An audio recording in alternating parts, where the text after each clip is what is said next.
Success of an entrepreneur. We've raised the bar. Learn firsthand from successful business owners and create your own path to success. I'm going to show you how great I am. It's time to hit the road to growth with team lead of the Enriquez Group, Realtor Vinny.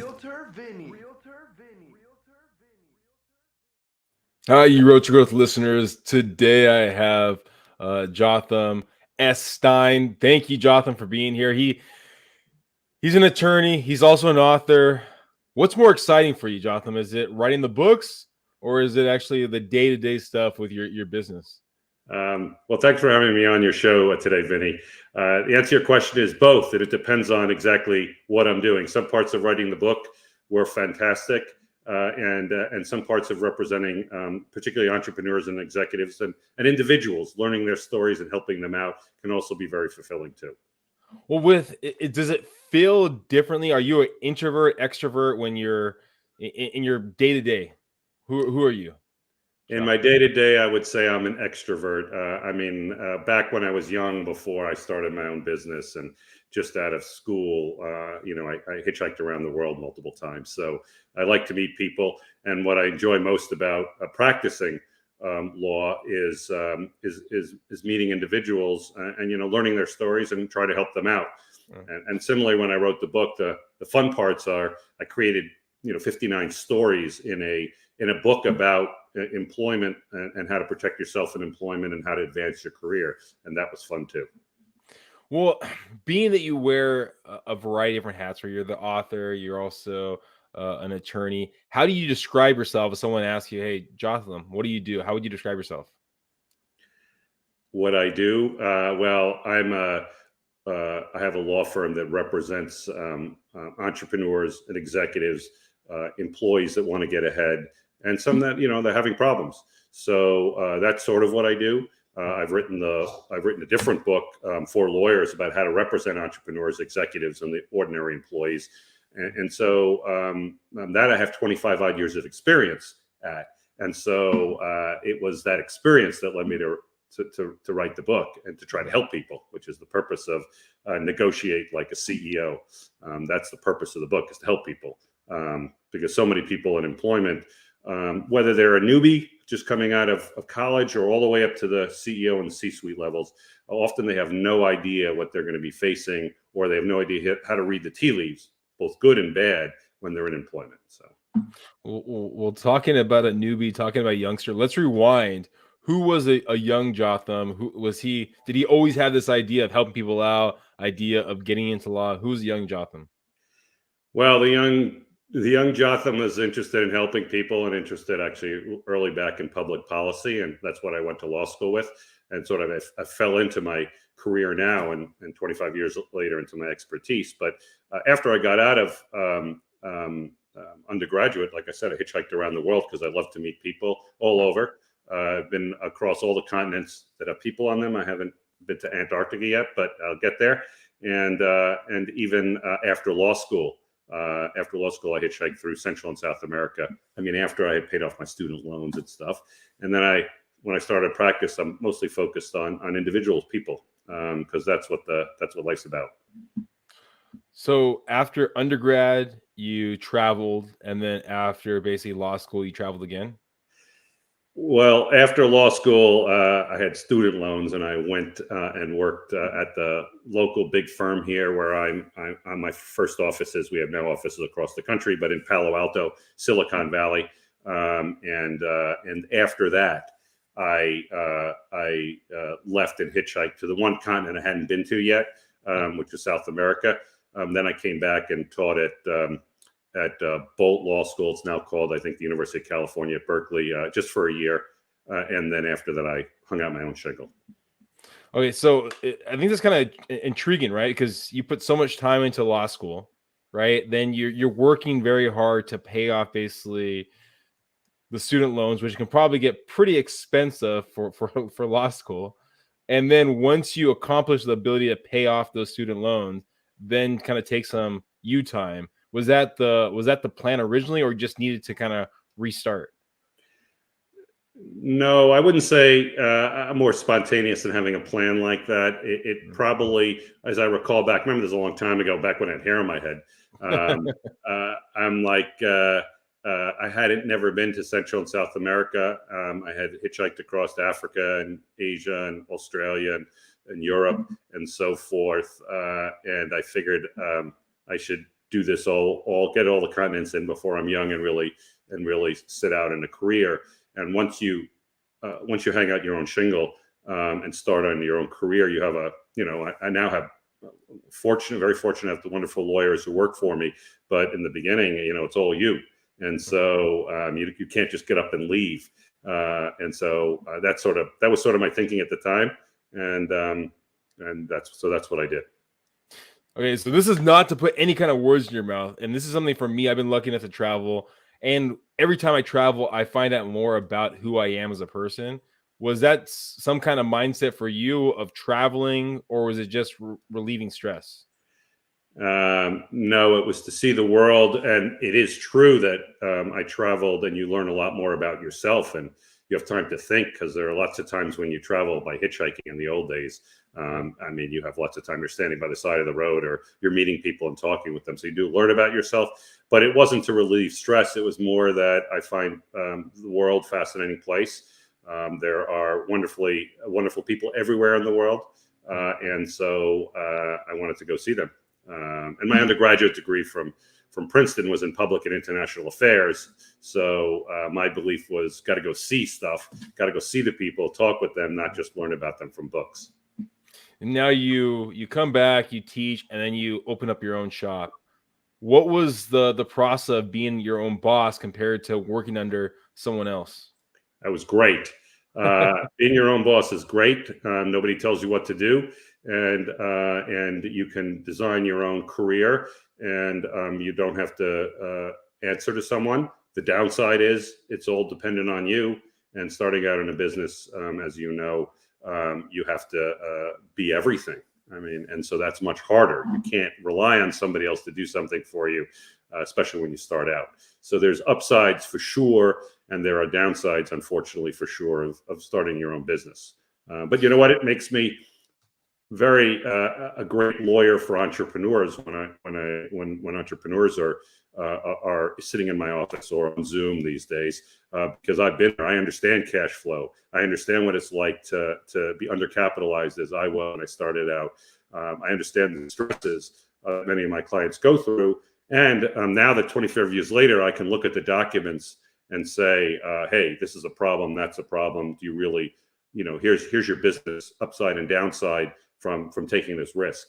So, and that's been a great advantage when I'm asked for advice.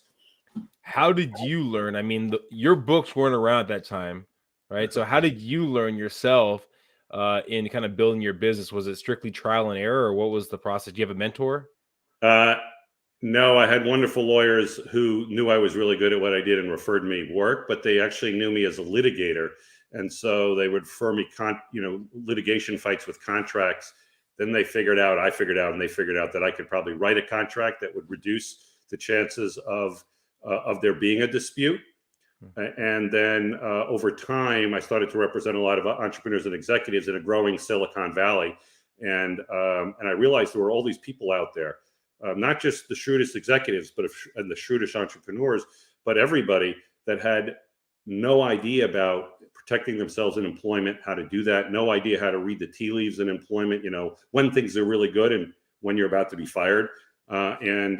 So early on, I ran an ad. I talk about that in Negotiate Like a CEO, and lots of people responded. I couldn't believe it.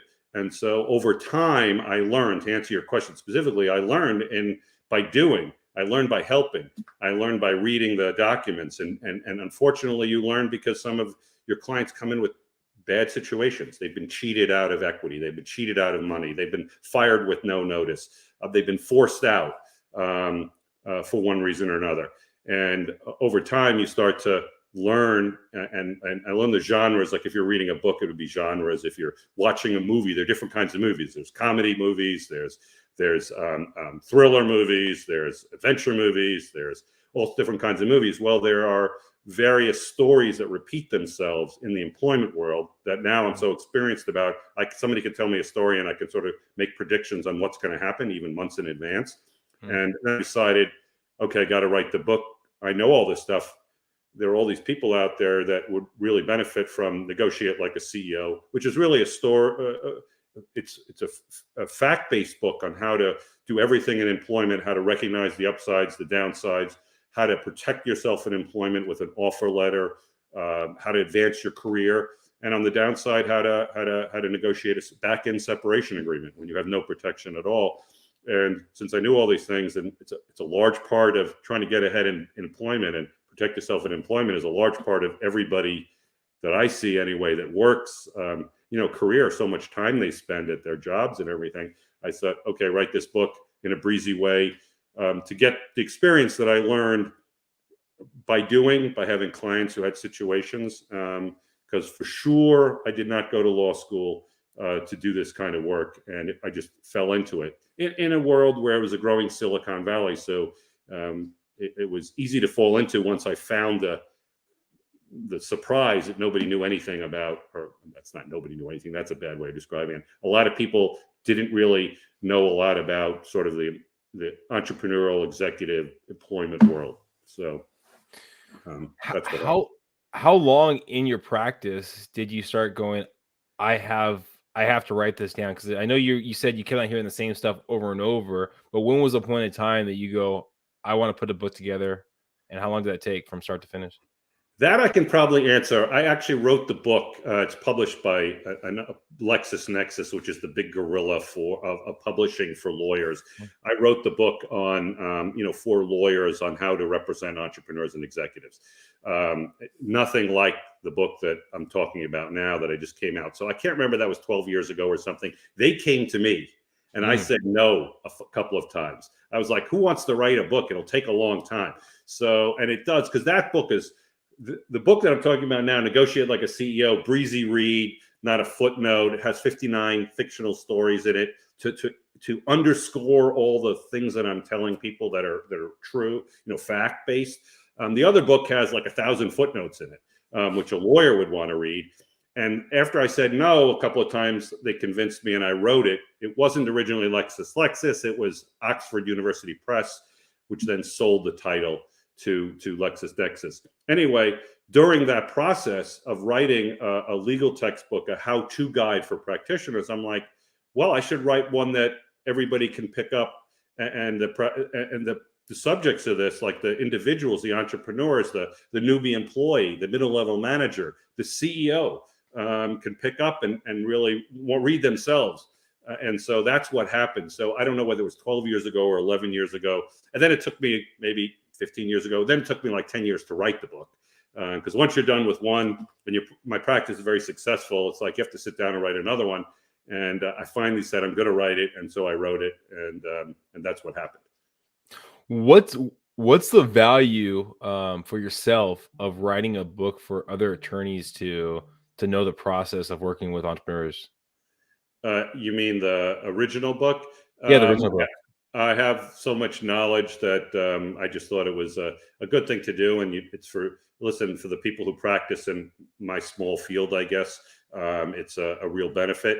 So there's a lot of feeling of self-accomplishment and a feeling of that you're helping others in a different way. But the first book was, felt, it's self-accomplishment. You actually wrote a book that got published. And so, and they came to me, so that was a nice feeling of accomplishment. So, well, you said they came to you multiple times. What was the final sales pitch to actually get you to write the book? I think it was, I can tell you it was an acquisition editor. Some of these places have acquisition editors, right? And so an acquisition editor emailed me, and then I spoke with them. And then I said, well, I'm really busy. Why don't you do the outline for the book? And then he did the outline for the book. I mean, it's like asking somebody who's knowledgeable in publishing to write an outline of something that I know stuff about. So he wrote the outline to the book. It took him a while. I'm sure he consulted with other people. And he's a great guy. And I looked at it and I said, that's not the way you would write this book. So I wrote the outline. And at some point I thought, I can do this. and I'm going to make the time to do it. And I did. And that was, a great sense of accomplishment. And then I thought, I'm going to write another book for everybody, that, that you go on Amazon for. You don't have to go to a specialized website for lawyers. And so that's what I did there. That was the second book, Negotiate Like a CEO, which you can learn a lot more about on negotiatelikeaceo.net, if you'd like to, or if your listeners would like to. That book was driven by me. I started it from beginning to end, and it took me, 10 years from when I wrote the outline, or 8 years, I'm not exactly remember, to actually finish the book. So. Well, and if you're listening right now and you want to get the book, I believe we have all the information in the show notes too. So go into the show notes and go take a look at the book. Well, question. I mean, I really want to kind of dive deeper on that idea of you writing a book for other attorneys. And I know you talked about it before, that you were doing some teaching right after you left the practice that you were working with before. Did you ever get back into teaching when you had your own practice also? No, other than every once in a while I give an MCLE, that's a continuing legal education course.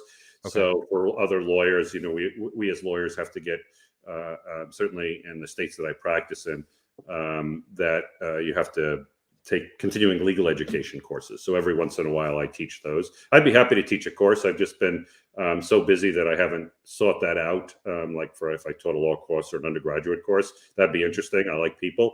It's just to go from here to there, takes some time. And I've got a very busy practice. And when I'm not working, I have other things that I do. And so I just never sought out the universities of the world, I guess, to teach again. I would be happy to, but I just haven't done that. Fair enough. I mean, and let's jump back a little bit. You were talking about that as you're running your practice, you kept on seeing from entrepreneurs similar stories. I mean, what are some of the stories that would pop up in your head and pop up in your day-to-day with your clients? I'll use a not so nice story that comes up, and then I'll follow that by a good one. People come in all the time to me, and they tell, or to my colleagues, and they tell me the facts of their situation. And the facts of the situation show, for example, they're being forced out and their boss doesn't want them anymore, and the company doesn't want them anymore. And those that come after 6 months, because a lot of facts have happened along the way. So, for example, one of the facts is being excluded from meetings.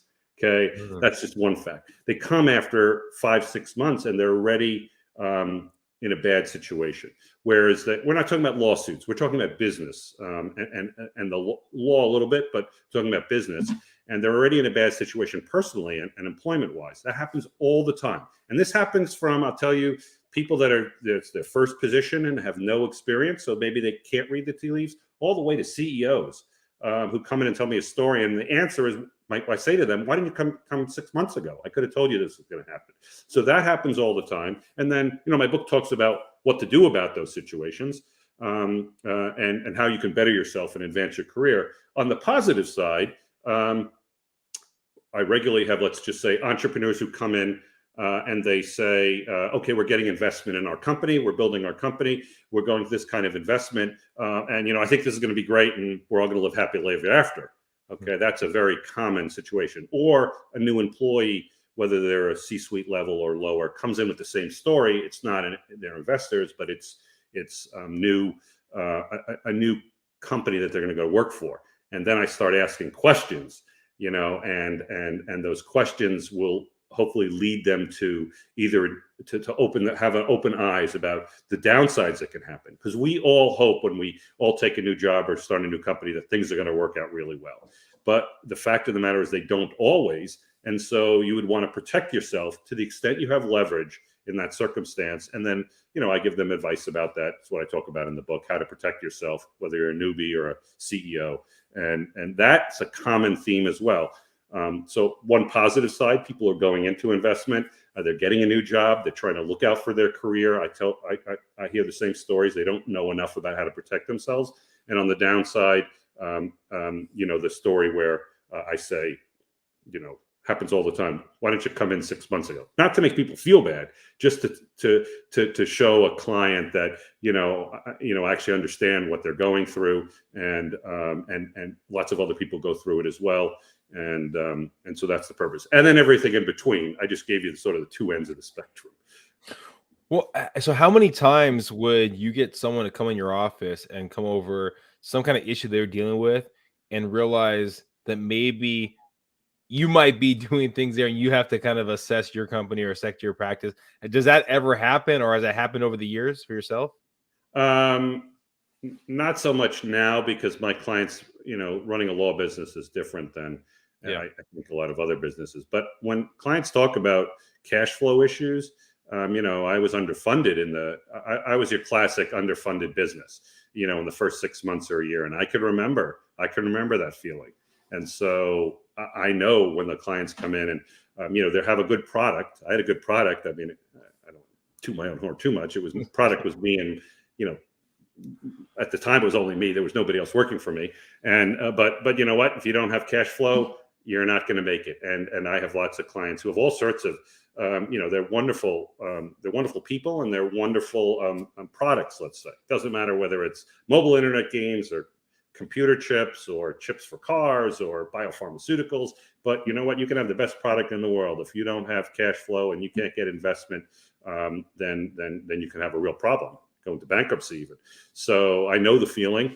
And, and so when I give business advice and legal advice, do you want to take this investment if you're giving up this amount of power in your company? Is that worth it? And so I lay things out legally. I can show someone, what the downside is of signing documents that brings in money to help the cash flow. I know what it feels like, but I can also tell them, because of the experience, unfortunately, this is what can happen. You can get forced out if you do this. Then I say, this is your choice, but these are the upsides and downsides. So, looking at growth, looking at kind of where you've come from, where do you see yourself and your practice going in the future? I see my practice is very busy now, so I hope that it continues to stay as busy, and I'm very happy with where we are now. And so, I just hope it keeps the same. That's the way I look at it. And we're fortunate enough to have offices in Illinois and New York, and so I'm in Silicon Valley, Palo Alto, and I live in Half Moon Bay, California, which I love, near the beach. So I just really hope that it stays the same, and that the people who we continue to have great clients that are, are very interesting people, and we try to help them out. So. Dealing in the variety of different areas that you work in, is there a variety of issues that come about based off of East Coast to West Coast? Or, I mean, when you're looking at these issues that do come about for your entrepreneurs that you talk to? Oh, yes. So very, very, talking about entrepreneurs in particular, there are different kinds of attitudes in different parts of the country, and different rates of acceptance of certain things in different parts of the country. Now, I want to say there are entrepreneurs all over the country. So if they're not just in Silicon Valley, you'll find great entrepreneurs everywhere. And there are, for example, you go to Boston, there's some great entrepreneurs. You go to New York, there's a great entrepreneur. So I don't want to make this sound like it's only here or there, but there are different styles, even in the documents, what you negotiate, how you handle things in certain places. And so, for example, a West Coast Silicon Valley based employee might get a certain type of stock option or restricted stock unit agreement or restricted stock agreement with certain kind of vesting that might be not the norm in another part of the country, and vice versa. So having sensitivity to where you are and what's around you is very important.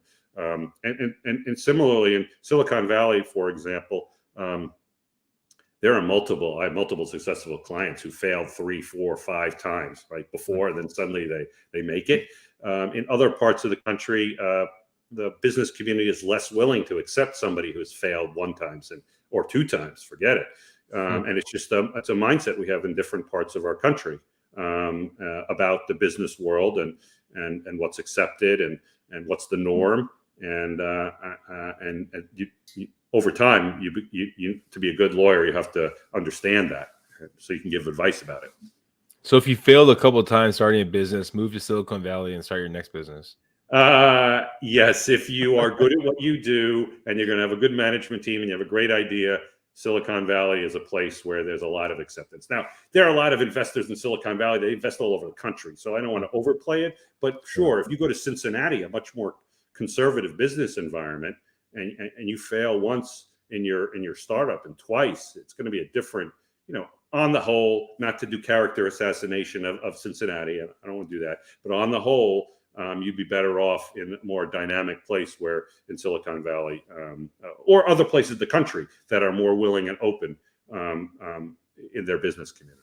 So. Makes sense.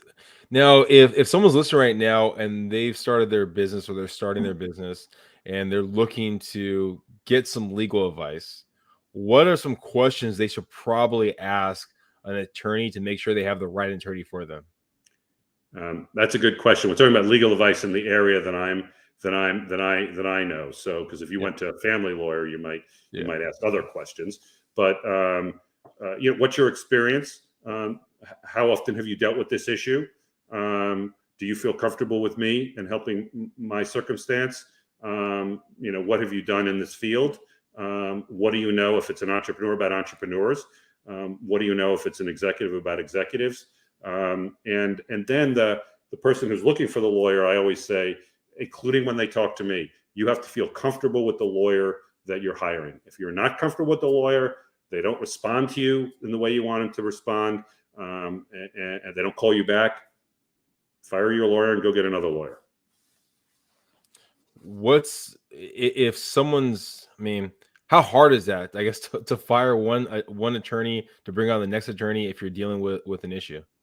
That depends. Because somebody like me, if somebody's fired another lawyer and they come to me, I'm much more unlikely to take them as a client, because usually it's a client issue rather than a lawyer issue.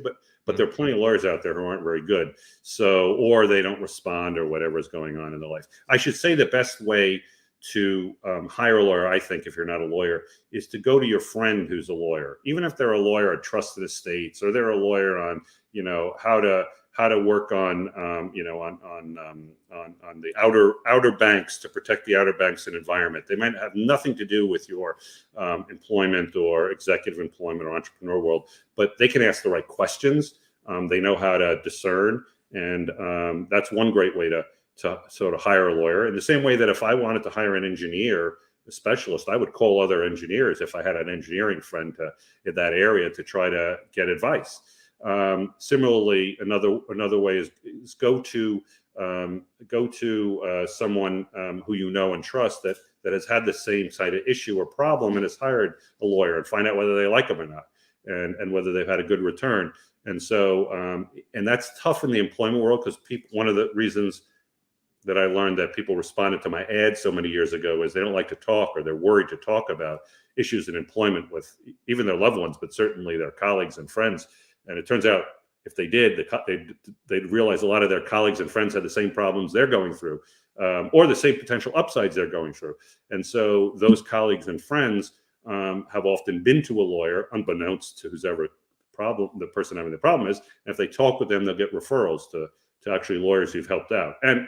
And if they go to a friend, colleague, whoever it is, a trusted person, and they say, that's the worst lawyer I ever had, then they won't go there, and they'll know that in advance. Because there's a big difference, as there is in almost every aspect of the business community, between being a salesperson and actually doing good at what you're doing, right? Or being a marketing person and being good at what you're doing. So the new client that you're describing, or the person having the issue, needs to find the lawyer that's good for them, that knows what they're doing, wherever they are, whether it's in Alaska, Mississippi, New York, Palo Alto. That's important. Well, thank you, Jotham, for being here. I want to finish off with this last question. Sure. Looking back at the younger you, is there any advice you would give him to maybe not go through as many hiccups, hurdles, getting to where you are today? I would have told him to read my book, Negotiate Like a CEO. That didn't exist. That didn't exist at the time, because it gives so much insight into what I do, and so much insight into the business world. And there's a lot of technical stuff in there too that's written in breezy language. That's probably what but that didn't exist at the time, right? And I didn't know anybody who did that. Or otherwise, I would have gone out and read the books to become more knowledgeable. So if I'm thinking back, that would have been the first thing, but it didn't. That's sort of if I could have dreamt about it years ago, somebody else would have written the book first. That would have helped me a lot. But other than that, no. I mean, I've been very fortunate. Listen, I'm done very well in my career. My business is very strong, and people like the advice I give for the most part. Hopefully all the time, but it's never always.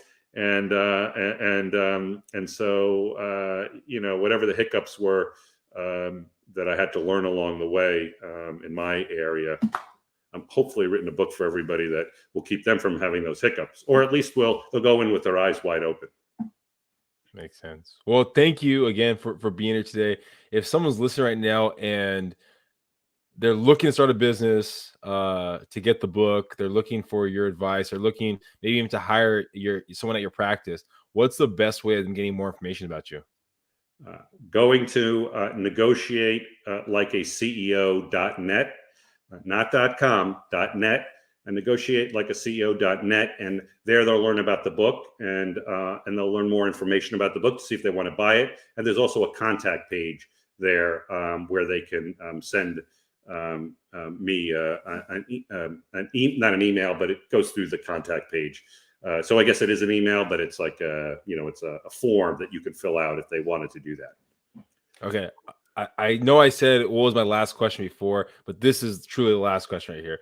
What's the best place that you've ever traveled to out of all your travels? I can't answer the best place. I can tell you the top 10 or the top 8 or top 7 if you want me to list them. Let's go top 5. Five. Let's see. Okay. Then I'll say not in any order of spectacularness. But, okay. So no one's going to get offended. Listen. All right. Everest Base Camp, number 1. Iguazu Falls on the border of Brazil and Argentina, 2. The Norwegian fjords, 3. The city of Jerusalem, 4. And many places in the United States, I have to say, are fantastically beautiful, whether they be Yellowstone or Yosemite, or the hiking in the Smokies. So those were I got a few extra in there in the 5, but there's many great places. I forgot the African game parks in Tanzania, in Botswana. I mean, can't miss those. Those are really spectacular as well. And there's going to be other ones. I know I'm going to have, if any of my friends happen to be watching this, they're going to call me up immediately and say, how did you forget this? You always tell me about this place. But anyway, those are the ones I got 5, and I got a few extra in America. And then I put in the African game parks. So I hope that satisfies you. Well, if you're listening right now and you have hate mail for Jotham because he didn't pick the place that you're talking about, you can go in the show notes. Just joking. Thank you, Jotham, for being here. Hopefully everyone listening got some great nuggets right there. Get the book. If you're looking to start a business, you're listening to the podcast right here, and you just need some insight, go get the book, purchase the book. Please subscribe to this podcast here. Share and tell your friends. Thanks, everyone. Have a great one. Bye. Thank you.